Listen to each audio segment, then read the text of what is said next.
Saya berikan judul tema khotbah untuk hari ini setelah sekian bulan lalu saya ada bersama dengan jemaat Tuhan di tempat ini. Diingatkan daripada sebuah pertanyaan dari para murid kepada Yesus sendiri, bagaimana cara kami berdoa. Dari salah satu statement yang kuat, bagaimana Yesus mengajarkan doa Bapa kami, yaitu jadilah kehendak-Mu di bumi seperti di sorga. Bagi yang tertarik boleh catat, sorga bukan lokasi, tapi situasi. Sebentar. Siapa yang sepakat dengan saya, sorga itu bukan lokasi, tapi situasi? Tolong katakan ya. Tuhan inginkan perkawinanmu sorgawi. Pelayanan kita sorgawi, kesehatan kita sorgawi, keuangan kita sorgawi, keluar masuk kita sorgawi. Sorga bukan nanti wafat dulu, karena itu berarti lokasi. Saudaraku, sorga bukan lokasi. Tapi perkawinan pun, keluarga pun itu menjadi neraka bisa jadi. Karena itu adalah pilihan Anda dan saya. Tetapi yang Tuhan sediakan untuk Anda dan saya siang hari ini, secara figuratif, secara kiasan dan bukan literal. Saya berikan judul tema khotbahnya, sebagaimana Yesaya menuliskan, yaitu adalah kebun buah-buahan. Saya berikan judul tema khotbah siang hari ini, yaitu adalah Yesaya sekian ribu tahun sebelum Yesus ditanya. Yesaya sudah menubuatkan, jadilah kehendak-Mu di bumi seperti di sorga, adalah kehidupan kebun buah-buahan. Bagi yang tertarik, saya sengaja tidak menggunakan slide. Dengan cepat, ada 3 prinsip kiasan daripada kebun buah-buahan. Yang pertama adalah disengaja. Katakan bersama dengan saya, disengaja. Siapa yang sudah dengan saya kalau itu kebun anggur, disengaja hanya anggur, tidak boleh ada pohon yang lain.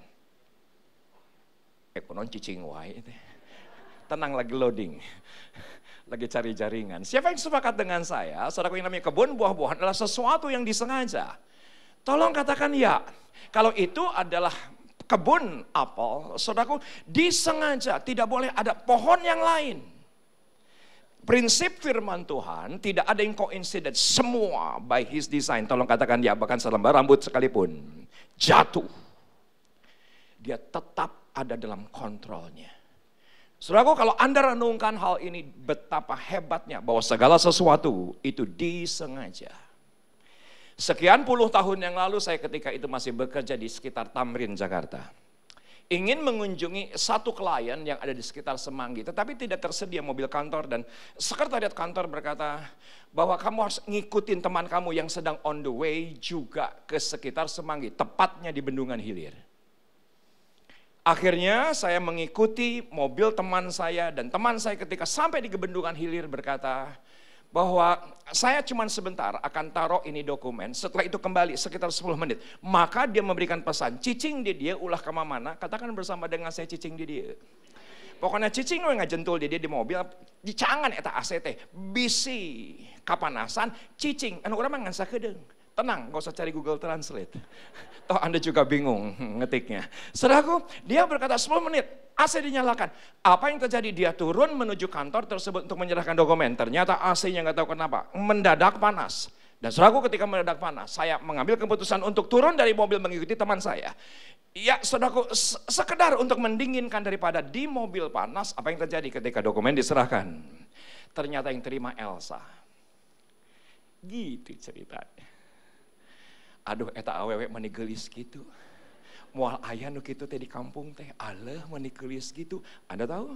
Teman saya yang orang Sunda bilang, jangan karena dia Kristen, keluarga kita Sunda asli taat Islam tidak akan pernah bisa menerima.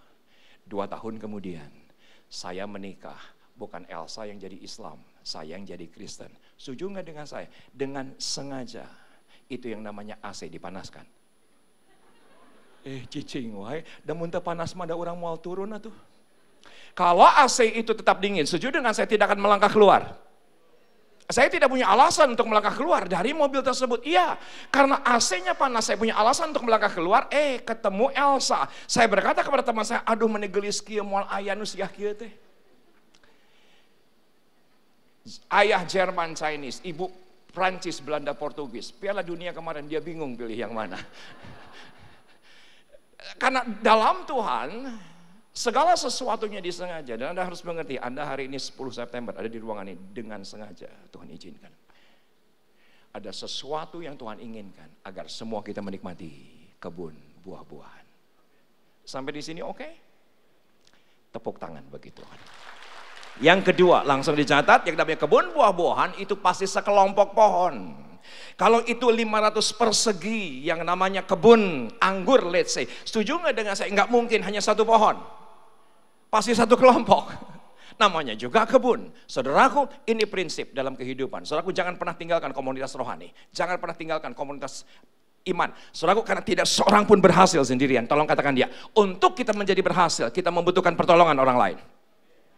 Tidak pernah ada orang berhasil sendirian. Dan kita mengucap syukur kepada Tuhan. Di gereja kami ada family altar. Pada zaman itu berganti nama menjadi community of love. Hari ini Tuhan sediakan kebun buah-buahan, yaitulah core. Jangan pernah tinggalkan. Karena tidak ada seorang pun yang berhasil sendirian. Tolong katakan ya. Saya ini penghobi pemelihara ikan koi. Saya tahu persis kalau ikan koi sakit, bagaimana cirinya? Paling dominan adalah dia memisahkan diri. Kalau ikan memisahkan diri pasti sakit, tapi kalau sudah sembuh pasti akan kembali pada kelompoknya. Siapa yang sudah dengan saya? Kalau ada orang di NDC anti-core sakit, ya pasti sakit. Saudaraku, prinsip daripada kekristenan itu salib. Tolong katakan ya. Saudaraku, kita bukan hanya langsung berhubungan dengan Allah, tapi kita juga vertikal. Kita berhubungan dengan orang-orang yang ada di sekitar kita. Saudaraku, anak kedua kami meninggal 2, anak keempat kami meninggal dunia. Orang-orang di GBI, bahkan pendeta berkata Muhammad bisa solin gak bakal kuat. Sendirian ikut Yesus, malah 2 anak mati. Saudaraku, saya mengucap syukur dengan komunitas rohani yang ada di sekitar kami. Mereka yang mendoakan saya, mereka yang memberikan kekuatan kepada saya. Saya tidak akan pernah kuat sendirian. Ada orang-orang yang di sekitar kita, sekelompok untuk memberikan kekuatan. Itu kehidupan kebun buah-buahan. Yang pertama, disengaja. Yang kedua, sekelompok. Yang ketiga, langsung dicatat, yang namanya buah tidak dinikmati oleh pohonnya. Tolong katakan ya. Yang menikmati saudaraku itu yang namanya buah anggur. Bukan pohon anggur, tapi yang di sekitarnya. Tapi banyak orang di hari terakhir, saudaraku, hidupnya tidak dinikmati padahal begitu banyak dititipkan Tuhan. Kesehatan dititipkan Tuhan, kekuatan dititipkan Tuhan. Maaf saudaraku, kalau kehidupan Anda sebelum pandemi dengan setelah pandemi nggak ada bedanya. Untuk apa kita hidup? Untuk apa perlindungan Tuhan sempurna bagi kita? Setuju dengan saya? Pasti Tuhan punya maksud dan tujuan. Untuk hidup Anda dinikmati. Saudaraku, beberapa minggu yang lalu saya mendatangi ibu saya yang sudah lanjut usia. Dia punya hobi memelihara pohon dengan buah dan untuk beli langsung, dan itu dia bisa beli di sebuah toko yang cukup populer yaitu T. Tetot. Karena faktor etika komunikasi saya tidak boleh menyebutkan merek karena saya tidak di-endorse. Kalau di-endorse baru boleh bilang Trubus. Dan ketika dari kejauhan dan saya memperhatikan apa yang terjadi, saudaraku, saya mau melangkah, mau memastikan itu buah bener apa enggak sih. Ibu saya langsung berkata, cicing dirinya ulah dikumah-kumahkan, tinggal dia witi kejauhan, ulah dicokot komo di dahar. Tenang saudaraku, saudara nggak perlu tafsirkan, itu bukan bahasa roh. Saudaraku, dia berkata, diam, jangan diapa-apain, jangan dimakan. Saudaraku, setuju nggak dengan saya? Nggak ada gunanya itu yang namanya buah kalau tidak dinikmati. Begitu banyak yang dititipkan Tuhan dalam hidupmu. Kalau tidak dinikmati, Alkitab dengan jelas berkata, tebang.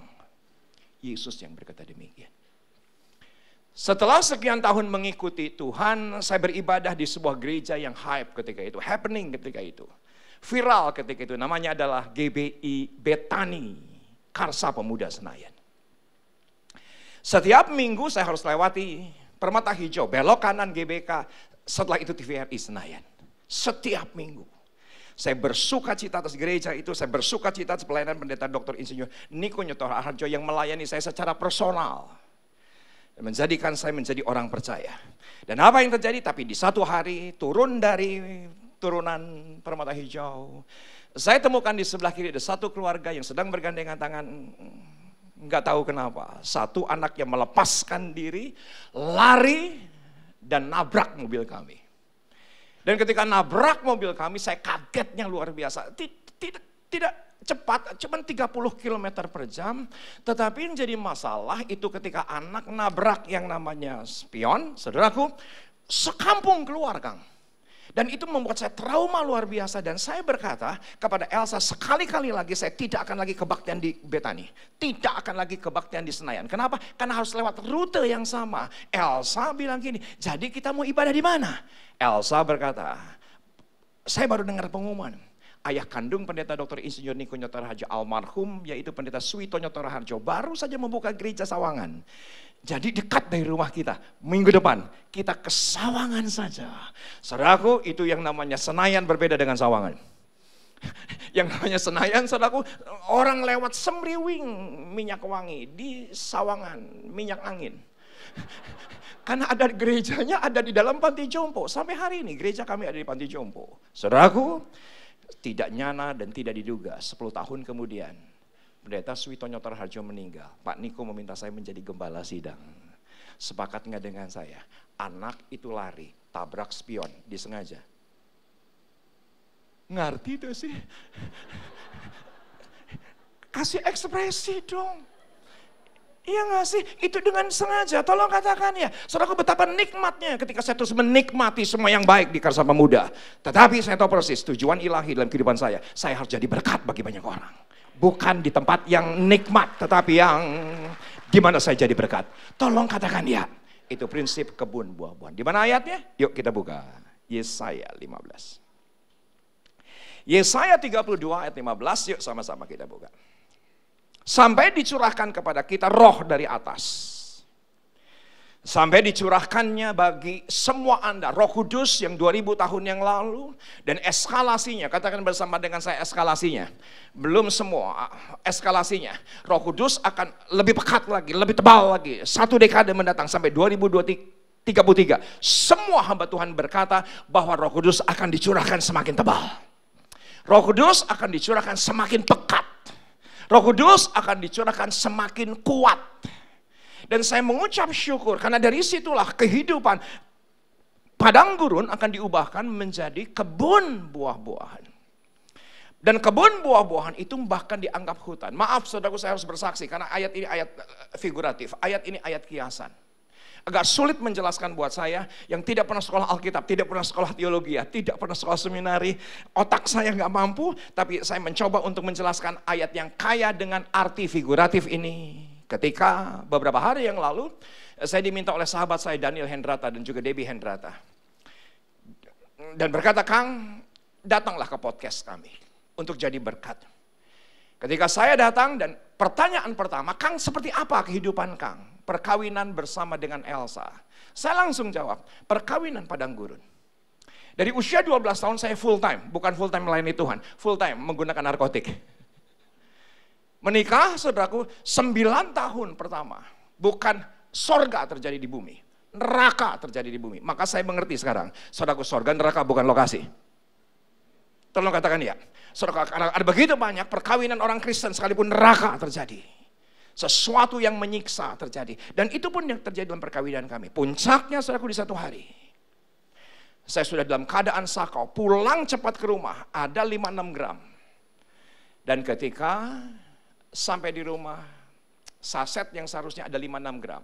Ternyata sudah didapati basah. Dan saya tahu pasti Elsa pasti temukan. Dan benar saja Elsa berkata, aku sudah masukkan ke toilet dan sudah di flush. Itu bukan KDRT pertama. Karena 9 tahun perkawinan kami, Elsa bertahun-tahun dirawat oleh dokter THT. Karena keluar darah segar dari telinga, dari bibir, dari kuping. Kalau saya sakau, ya Elsa yang saya pukul. Kalau saya mabuk, ya Elsa saya pukul. Dan apa yang terjadi puncaknya malam hari itu, Elsa sudah dalam keadaan terdesak, daster sudah penuh dengan darah. Yang saya pikirkan karena itu kuncian dibuang, yang saya cari adalah senjata tajam dan saya temukan. Dan ketika saya temukan, saya ambil dan ketika saya akan tusukkan, tiba-tiba Bella putih saya masuk dan berkata, Papa stop. Mama sudah terlalu lama tersiksa. Kata tersiksa memukul saya telak. Dan senjata tajam itu terjatuh. Elsa berkata kepada Bella, Bella doa buat Papa sekali lagi setelah 9 tahun kita doa. Saya tidak ingat apa yang mereka doakan. Saya tidak ingat apa yang mereka pujikan. Mereka berdoa dalam hancur hati. Dan tiba-tiba mereka menumpangkan tangan atas saya. Dan penumpangan tangan atas saya itu mengubah hidup saya. Secara otentik, saya mengalami perjumpaan dengan Roh Kudus. Saudaraku, pelan tapi pasti mengikuti semua apa yang gereja katakan, saya ikuti. Puncaknya 9 April 2023, Paskah 2023. Tentunya pasti saya berkhotbah. Saya sudah berkhotbah seperti hari ini, saya berkhotbah 20 tahun. Dan saya dapati Elsa sedang berhias dan saya tahu dia pergi untuk undangan 2 gereja, 4 kali khotbah. Itu sukacita buat saya. Dan ketika saya sampai di mobil, putih saya, Keisha berkata, "Papa stop. Daripada aku naik Grab, bukankah Papa ke MNC Tower? Pah, aku juga diundang khotbah hari ini di sebuah gereja di sekitar Kebon Siri." Setuju nggak dengan saya? Yang semula padang gurun sudah menjadi kebun buah-buahan. Bisa ngerti? Dan saya tanya sama Keisha, "Kakak mana?" "Ya Papa telepon aja." Ketika saya telepon, "Bel, kamu kemana hari ini?" "Aku hari ini diundang khotbah untuk di OT Sunday Service." "Stephen mana?" "Menantu." "Itu sedang mandi." Dia sedang bersiap untuk pelayanan di sebuah gereja undangan di sekitar Serpong. 2 cucu saya tidak khotbah. Tapi Kayla, saudaraku, usia 11 tahun. Dan Kayla hari itu melayani sebagai asisten guru sekolah minggu. Tanggal 23 Agustus yang kemarin, di sidang sinode di Sentul International Convention Center, Kayla salah satu bahkan yang paling depan yang menarikan tarian Bali. Kenapa paling depan? Karena dia paling kecil. Siapa yang setuju dengan saya? Itu sudah menjadi hutan. Bisa nangkep enggak? Tentu saja saudaraku, cucu saya Kenneth tidak berkhotbah. Tapi usia 8 tahun sudah ada tanda-tanda pengkhotbah. Tapi hari ini paling kuat rasanya panggilnya pendoa. Kenapa? Karena kalau doa lama.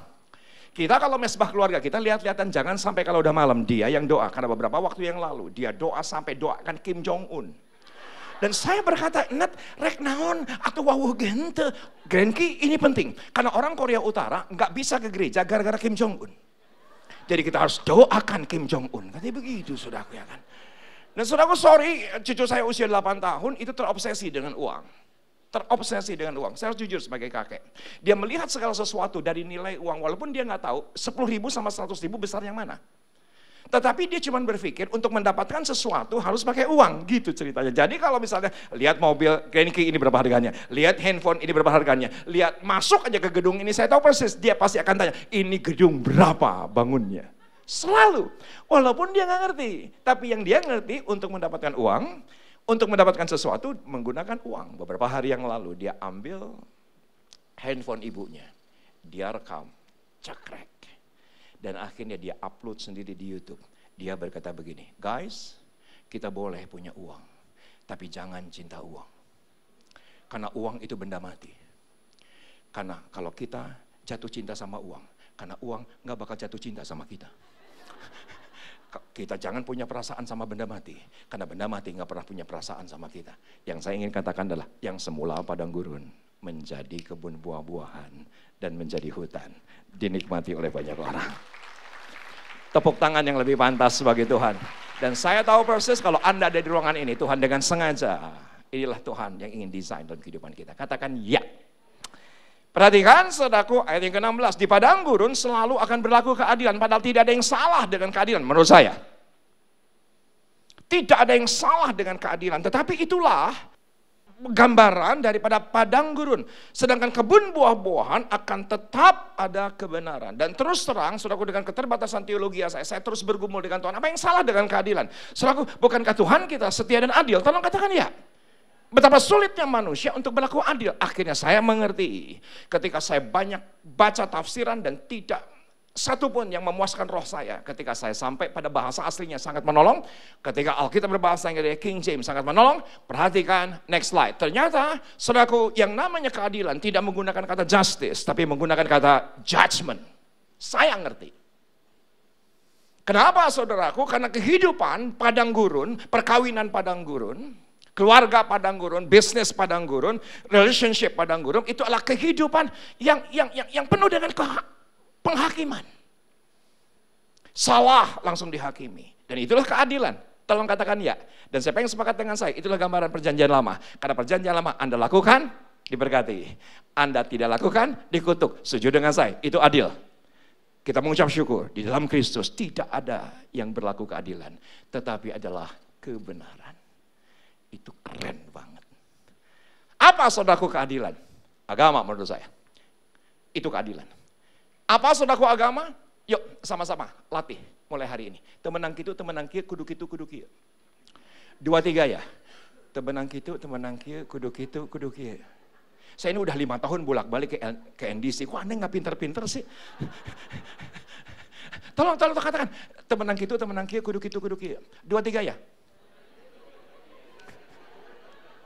Apa sih agama? Nggak boleh begini, nggak boleh begitu, harus begini, harus begitu. Itu agama. Kalau dilakukan, diberkati. Itu adil. Kalau tidak dilakukan, kutuk. Itu adil. Setuju dengan saya? Yesus tidak datang untuk tuntutan. Tolong katakan ya. Semua Tuhan menuntut. Hanya Yesus yang tidak menuntut. Dia datang untuk memberikan hidup yang berkelimpahan. Tepuk tangan bagi Tuhan kita. Perhatikan slide berikut ini. Kalau Anda mau lihat gambaran, yaitu padang gurun adalah kehidupan yang menuntut. Next slide. Sedangkan kehidupan buah-buahan adalah kehidupan yang memberi. Nah, begitu banyak di hari terakhir, orang di gereja sekalipun, pelayanan sekalipun, tetap ada tuntutan demi tuntutan. Perkawinan yang dipenuhi dengan tuntutan. Padang gurun. Bisnis yang penuh dengan tuntutan, profesionalisme yang dipenuhi dengan tuntutan. Pasti padang gurun. Karena itulah yang digambarkan oleh kehidupan padang gurun. Yaitu adalah keadilan. Menuntut. Itulah agama. Agama menuntut. Semua Tuhan di luar Yesus menuntut. Tolong katakan ya. Bahkan saudaraku, ini doa saya. Untuk kebaktian jam 1 ini 10 September yang saya tahu persis dari beberapa pemimpin di gereja ini, dari semua ibadah di Living Word, yang paling semangat itu yang jam 1. Tolong katakan ya. Nanti saya akan bilang yang sama kepada yang jam 3. Dan saudaraku, daftarkan diri Anda. Saya berdoa 2024 ibadahnya tidak di Serpong, tapi di Israel. Oke? Nah saudaraku, kalau Anda ke Israel nanti tahun depan, saudaraku, Anda breakfast di sebuah hotel, di depan ada American breakfast. Anda biasa kalau di Serpong makan dadar telur pakai kecap tetot. Tidak di endorse. Kalau di endorse baru boleh bilang ABC. Saudaraku, tetot. Dan apa yang terjadi? Ternyata ada yang namanya rabi yang mengawasi. Bukan hanya Anda yang diusir. Itu yang namanya piring akan dipecahkan, meja akan dibalikan. Karena itu tidak kosher, bagian dari 613. Aturan, itu agama. Nanti Anda sampai di Tiberias, Anda akan lihat itu yang namanya lele di sungai Yordan segede paha. Anda berkata, ini lele paling holy. Usianya 2000 tahun, segede gitu. Karena lelenya sebesar paha. Anda tahu? Kenapa lele bisa sebesar paha di Israel? Karena orang Israel tidak makan ikan yang bersisik. Itu bagian dari 613 aturan. Rumit yang namanya agama. Anda sampai di Israel hari Sabtu, pengen kencing, tiba-tiba toilet lobi penuh. Anda berkata, puji Tuhan, panitia baik banget. Aku sudah mendapatkan ini yang namanya kartu. Kamarku lantai 15. Aku terburu masuk ke hotel. Tinggal masukkan itu kartu. Pencet 15, enggak bisa. Semua lantai sudah nyala. Kenapa? Ada orangnya, enggak ada orangnya. Karena pencet enggak boleh. Karena itu Sabtu, Sabat. Itu bagian dari 613 aturan. Yesus ditanya, yang penting mana? 2, kasihlah Tuhanmu dan kasihlah sesamamu. Itu yang paling penting. Sepakat nggak dengan saya yang namanya padang gurun itu menuntut? Tolong katakan ya. Sedangkan kebenaran itu adalah yang memberi. Dan kita memberi karena kita sudah menerima.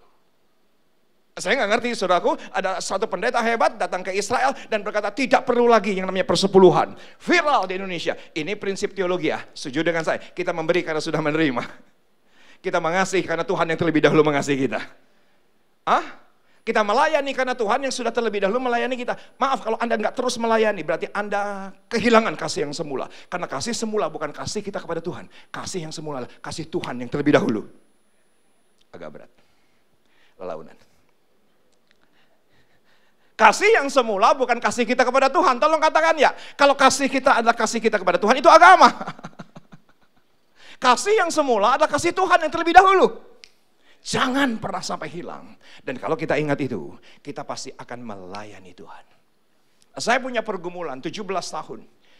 Ada seorang anak muda pria lokal bekerja di rumah kami sebagai asisten rumah tangga. Dia pernah 3 bulan bekerja di Cikarang. Ternyata di Cikarang jadi mucikari. Di Cikarang dia cari itu yang namanya orang-orang kampung dijual di Cikarang. Akhirnya berurusan sama polisi cuma 2-3 bulan balik lagi ke Pamulang. Akhirnya kembali bekerja di rumah kami secara full time 17 tahun. Berapa tahun Pak? Sekarang usianya sudah hampir 38. Saudaraku, saya selalu doakan keselamatan daripada orang ini. Karena saya senang dengan pelayanan yang di luar sana dimenangkan untuk Tuhan. Tapi setuju dengan saya, jauh lebih senang yang di rumah. Ini istri saya. Saya senang saudaraku ada begitu banyak orang di luar sana dimenangkan untuk Kristus. Saya jauh lebih senang orang yang di dalam rumah yang diselamatkan. Maka saya bergumul dan rasanya kok tidak ada perbaikan hidupnya. Kok 17 tahun gak terpapar dengan kehidupan kami yang melayani, mengasihi Tuhan, berdoa, memuji, menyembah Tuhan. Saudaraku, perbaikannya cuma satu, dia mulai doyan makan babi. Itu doang. Saudaraku, progresnya sangat lamban menurut saya. Saya tahu dari mana? Ya kalau babi gue hilang di kulkas pasti dia yang makan. Saudaraku, itu saja progresnya. Dan kita doakan, tapi 5 tahun terakhir menjadi lebih parah. Kenapa? Dia pecandu judi online. Saudaraku, Elsa coba bantu dengan handphone. Agar 17 tahun kerja punya barang kayak gitu. Dijual untuk judi. Punya motor. Dijual untuk judi. 5 bulan terakhir, eskalasinya semakin hebat. Yang dia utangin, datang ke rumah. Semua orang bilang gini, Kang keluarin. Masa Kang ngundang maling, nanti barang Kang yang dijual nanti buat judi. Nggak tahu kenapa, ketika kami doa, yang saya terima cuma satu dari Tuhan, belas kasihan Allah. Karena dia berkata, kamu sudah terlalu banyak menerima, apa yang kamu tuntut dari dia? Dia juga sudah bekerja setia. Yang akhirnya kita doakan 27 Mei. Elsa telepon saya, Pak ada berita besar. Pak ada berita besar. Aku bilang, apa beritanya? Elsa berkata, pembantu kita minta dibaptis. Sukacita luar biasa. Melebihi sukacita memenangkan begitu banyak jiwa. Minta dibaptis. Jam 10 malam aku bilang, kenapa baru 17 tahun, baru sekarang minta dibaptis? Dia berkata, karena saya perhatikan, orang gereja, orang baik. Gitu saudaraku. Itu bahasanya. Katakan kepada sebelah kanan kiri, bilang begini, ternyata Anda orang baik. Walaupun belum tentu benar. Yang penting baik dulu. Kata yang membenarkan Roh Kudus, tolong katakan ya. Yang membenarkan hanyalah Tuhan, tolong katakan ya. Dan ketika saudaraku jam 11 malam saya berkata, kamu dibaptis di mana? Di gereja? Jangan, nanti orang tahu. Kamu mau dibaptis di mana? Jangan. Di kolam renang yang biasa nanti orang kampung tahu. Jadi Pak kan sudah baptiskan begitu banyak orang di kolam koi. Ini fotonya. Ini koi paling suci di muka bumi. Ini koi paling kudus di muka bumi. Anda tahu akibatnya? 2 koi mati. Anda jangan bilang begini, ini koi tanggung dosanya. Itu tidak teologis. Oke? Saya dihina oleh banyak netizen. Ini pendeta menistakan kekudusan daripada baptisan. Seharusnya koinya diangkat, orangnya dimasukin. Secara teologi saya benar. Kenapa? Karena Yesus 2000 tahun yang lalu ketika dibaptis di sungai Yordan, pasti ada mujair. Pinterlah sedikit, kan gak boleh, serok heula, sok diusepan hiji-hiji, dah moal mungkin atuh. Atau sing pinter saeutik atuh mah. Tepuk tangan bagi Tuhan. Pokoknya ngerti nggak ngerti, tepuk tangan aja. Boleh saya lanjutkan? Saya masih punya 4 menit. Boleh? Semuanya oke? Yang diberkati? Jangan kembali lagi ke padang gurun. Perhatikan ayat yang ke-16, ayat 17. Di mana ada kebenaran, di situ akan tumbuh damai sejahtera. Dan akibat kebenaran ialah ketenangan. ketentraman untuk selama-lamanya. Tips dari saya untuk semua Anda, ambil keputusan pada puncak ketenangan. Karena ayatnya berkata, jadilah tenang supaya bisa berdoa. Ayatnya tidak berkata, berdoalah dan jadi tenang. Tolong katakan ya. Ayatnya nggak bilang begitu. Jadilah tenang. Supaya kita bisa jadi doa. Alkitab tidak berkata, berpuasalah lebih keras supaya jadi tenang. Alkitab tidak berkata, berusahalah, pelayananlah, perpuluhan supaya jadi tenang. Saudaraku, jadilah tenang supaya kita bisa berdoa. Slide berikut ini, perhatikan, tantangan boleh datang. Tapi kita akan lewati tantangan dengan ketenangan. Saya mengucap syukur. Itulah yang saya pegang selama 3 tahun pandemi. Maka ketika semua orang tanya, gimana GBI Sawangan? Jawaban saya, pandemi menolong gereja kami. Sekarang kondisinya berkali lipat jauh lebih baik dibandingkan sebelum pandemi. Saudaraku, setuju dengan saya, di setiap musim tetap ada opportunity. Yang penting tenang. Ketika Anda tenang, ada jawaban, ada kekuatan. Perhatikan saudaraku, karena perjanjian baru berkata, Roma 14 ayat yang ke-17, sebab kerajaan Allah bukanlah soal makanan minuman. Tetapi, yuk sama-sama kita baca, 2-3 ya. Tetapi, soal kebenaran, damai sejahtera, dan sukacita oleh Roh Kudus. Jadi saudaraku, yang namanya berkat materi itu berkat terendah. Tolong katakan ya. Saudaraku, berkat tertinggi adalah keselamatan. Karena untuk apa kita memperoleh dunia ini kalau kita kehilangan keselamatan? Saudaraku, makan minuman. Punten saudaraku. Apa sih yang kita mau cari dari makan minuman? Sesuatu yang sementara. Carilah yang kekal. Damai sejahtera, sukacita dalam Roh Kudus. Maka perhatikan slide yang terakhir. Saya berani bilang kehidupan kebun buah-buahan bukan soal materi. Tapi rasa cukup. Dan rasa cukup hanya ada pada Kristus. Di padang gurun tidak akan merasa cukup. Yang ada terus menuntut. Menuntut dan menuntut. Tetapi yang namanya padang gurun. Saudaraku, tinggalkan yang adalah keadilan. Mata ganti mata, gigi ganti gigi. Yang ada adalah kasih. Karena dia memberikan kasihnya dalam kehidupan kita. Semuanya oke? Saudaraku, 2023 ini ada sebuah kejadian yang menarik dalam keluarga kami. Yaitu adalah ada seorang sahabat, seorang teman. Mereka sahabat belasan tahun. Sangat tahu detail pelayanan kami dan hidup kami seperti apa. Yang di pada suatu titik dia berkata, Kang pelayanan udah sampai ke ujung-ujung. Kang, kita mau memberkati Kang dengan mobil baru. Saya sebutkan saja, Alphard. Saya tidak menjawab. Saya tidak berkata ya, saya tidak berkata tidak. Tapi karena saya tidak menjawab apa yang terjadi, dia telepon kakaknya dan kakaknya secara persuasif, sedikit memaksa. Kang terima, ini kan berkat dari Tuhan. Saya tidak menjawab. Yang akhirnya ibu ini telepon anaknya. Kang, sudah disiapin loh segala sesuatunya. Sudah disiapin. Saya tidak menjawab. Yang akhirnya seseorang ini kembali telepon saya di satu sore. Karena ada Elsa di sebelah, kebetulan di speakerphone. Dia memaksa, Kang terima, kan ini berkat dari Tuhan. Dan Elsa berkata, kamu harus jujur jawab orang ini. Dan saya akhirnya berkata, maaf saya tolak. Kenapa? Saya nggak bisa bayangkan kalau kami punya mobil Alphard diparkir di GBI Sawangan di antara motor jemaat. Nggak mungkin. Nggak mungkin. Nggak mungkin. Saya nggak mungkin pakai Alphard kunjungan ke Parung, ke Gunung Sindur, jalan sempit. Ke Parung, ke Gunung Sindur, ke Pengasinan. Saudaraku, jalan becek. Masuk mobilnya aja enggak. Nah, gimana saya bisa kunjungan? Saudaraku, sepakat nggak dengan saya? Pencapaian keberhasilan bukan ditentukan dari makanan dan minuman. Tolong katakan ya. Tapi rasa cukup. Dan rasa cukup hanya ada di kebun buah-buahan. Bukan di padang gurun. Di padang gurun akan sama seperti orang dunia ini. Keberhasilan dilihat dari materi. Senang bisa melayani Anda. Sampai ketemu 2024. Bye-bye.